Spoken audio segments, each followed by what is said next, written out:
Apa itu alam? Siapa sebenarnya pemilik alam ini? Apakah kita? Ya, itu yang kita pikirkan. Sebidang tanah, sehektar sawah, asalkan kita punya sertifikatnya, itu milik kita. Kita bebas untuk melakukan apapun yang kita inginkan atas semua yang kita anggap milik kita.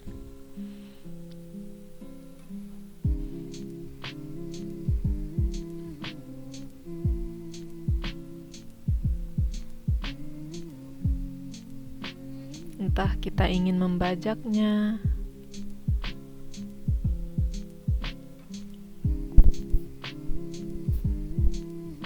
menggalinya,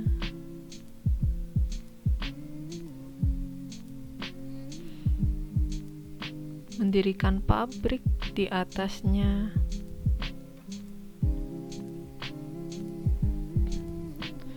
atau bahkan mengobrak-abriknya untuk mengambil semua yang ada di dalamnya.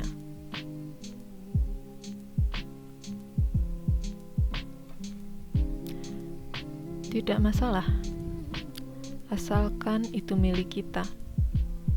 Tapi, apakah benar alam itu milik kita? Selama ini, kita menganggap alam itu milik kita. Kita bagaikan anak manja yang memiliki orang tua kaya raya. Mau ikan,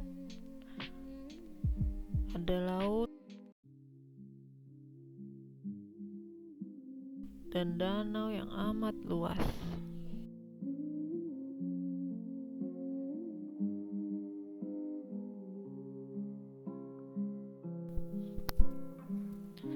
Mau kayu, ada ratusan juta hektar hutan yang bisa kita tebang.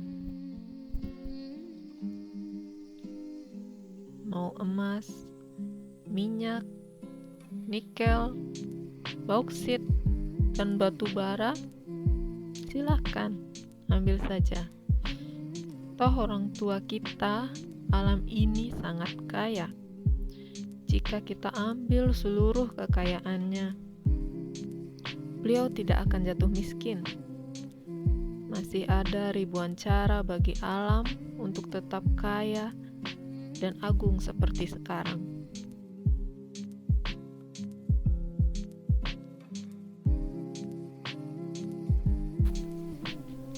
Tidak akan ada ruginya bagi alam jika kita tangkap semua ikannya. Toh juga kita yang akan kelaparan. Tidak ada ruginya bagi alam jika kita jadikan semua sawah dan ladang menjadi bangunan. Toh yang makan nasi adalah kita, bukan alam.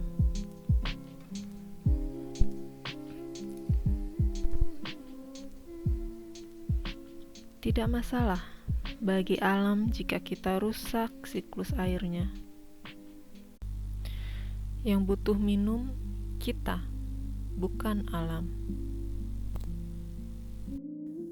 Tak masalah bagi alam jika kita tebang semua pohonnya. Yang perlu oksigen kita, bukan alam. Selama ini kita manusia selalu bersikap adidaya. Padahal di mata alam kita tidak berdaya. Kita sudah merasa hebat dengan teknologi yang kita buat. Manusia bisa meratakan bukit, bisa menggunduli hutan,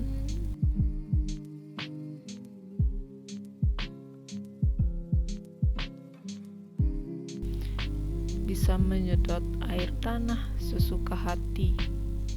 Kita juga bisa menggali tambang di mana-mana untuk perhiasan dan kendaraan kita.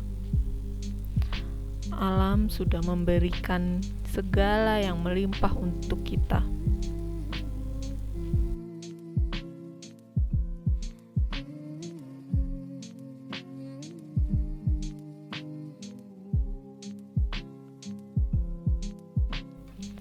Kita tidak pernah berpikir kalau apa yang kita lakukan pada alam akan berdampak juga pada kita.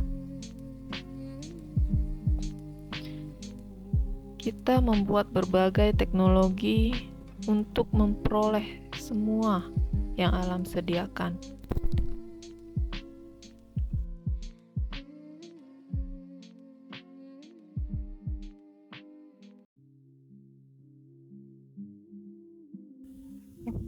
Dengan kemampuan itu, kita sudah merasa hebat. Kita sudah merasa menjadi pemilik alam. Padahal kita bagaikan janin dalam kandungan. Kita hanya meminta sari-sari makanan dan oksigen dari alam untuk bisa hidup. Tapi kita malah hancurkan kandungan itu tanpa ada rasa tanggung jawab. Kita sangat senang ketika mendapat uang dari eksploitasi alam yang kita lakukan. Padahal sesungguhnya kita melakukan bunuh diri massal terhadap peradaban manusia di kemudian hari. Alam tidak akan mati, walaupun kita gali dan tusukkan jutaan beton di tanahnya.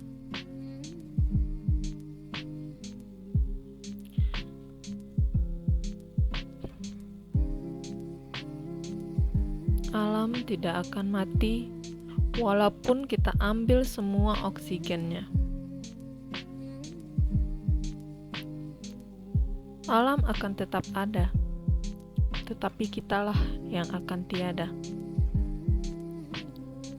Alam akan selalu menemukan kestabilannya sendiri, tetapi kitalah yang tidak akan bisa hidup pada posisi kestabilan yang berbeda.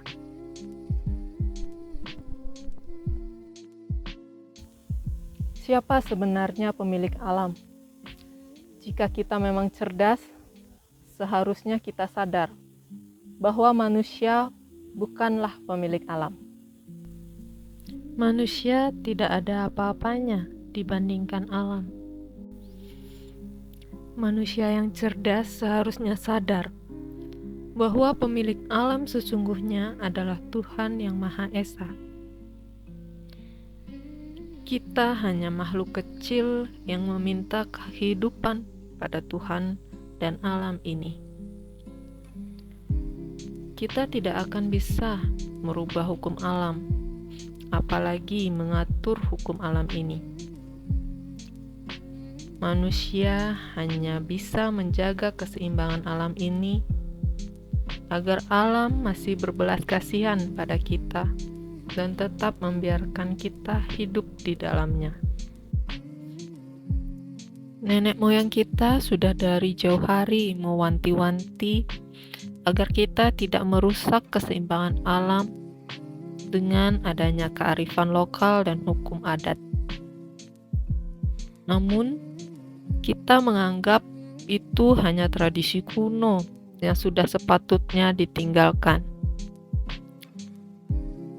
Di saat leluhur kita dengan jenius dan visionernya mengajarkan kita gaya hidup berkelanjutan dengan adanya Pikukuh Karuhun, hutan larangan, subak, nyabuk gunung, dan masih banyak lagi. Jauh sebelum kita membuat pestisida, eskavator, sumur bor, dan sistem peternakan, nenek moyang kita sudah tahu betul bagaimana bahaya pestisida terhadap kesuburan tanah. Mereka juga tahu bahwa meratakan atau menggali tanah hanya akan merusak struktur tanah, sehingga tidak produktif lagi. Mereka juga tahu bagaimana cara memanfaatkan air tanpa mengeksploitasi air tanah. Mereka juga pasti telah memiliki bayangan betapa besar peternakan hewan berkaki empat menyumbangkan emisi gas karbon dioksida sebelum para ilmuwan mengidentifikasi dan memberi nama gas tersebut. Nenek moyang kita juga dengan jeniusnya membuat tradisi memuliakan hutan tanpa mengetahui istilah fotosintesis atau siklus oksigen. Mereka juga mewariskan Trihita Karana sebagai pedoman universal untuk menjaga keseimbangan alam dan perdamaian dunia. Namun mirisnya, kita yang mengklaim sebagai manusia cerdas ini bahkan belum menyadari hal tersebut. Kita dengan egoisnya meninggalkan tradisi itu dan ikut andil dalam lingkaran setan, bunuh diri massal secara perlahan.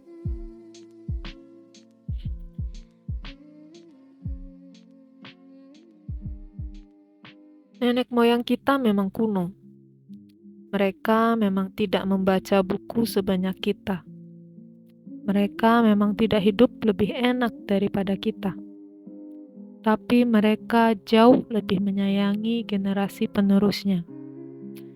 Mereka yang telah meninggal ribuan bahkan puluhan ribu tahun yang lalu masih bisa melindungi kita hingga sekarang dengan mewariskan tradisi dan adat. Sekarang tinggal kita yang memilih untuk hidup seperti apa.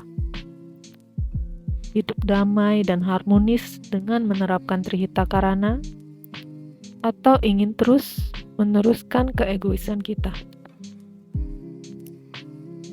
Alam memang tidak masalah ketika kita mengeksploitasinya.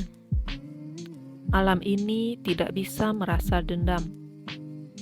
Bencana dan krisis yang kita alami sebagian besar adalah ulah kita sendiri. Karena kita merasa hebat dan adidaya atas alam ini. Ketika sudah merasa krisis, kelaparan, kekeringan, dan kehancuran, barulah kita ingat menangis dan memohon kepada Tuhan. Barulah kita menyadari keagungan alam yang selama ini kita remehkan. Oleh sebab itu, jangan sekali-kali kita merasa superior atau adidaya di hadapan alam yang maha agung ini. Jika kita tidak ingin menghancurkan keseimbangannya, tetaplah menjadi manusia yang menjaga keseimbangan alam ini dengan Trihita Karana. Salam harmoni.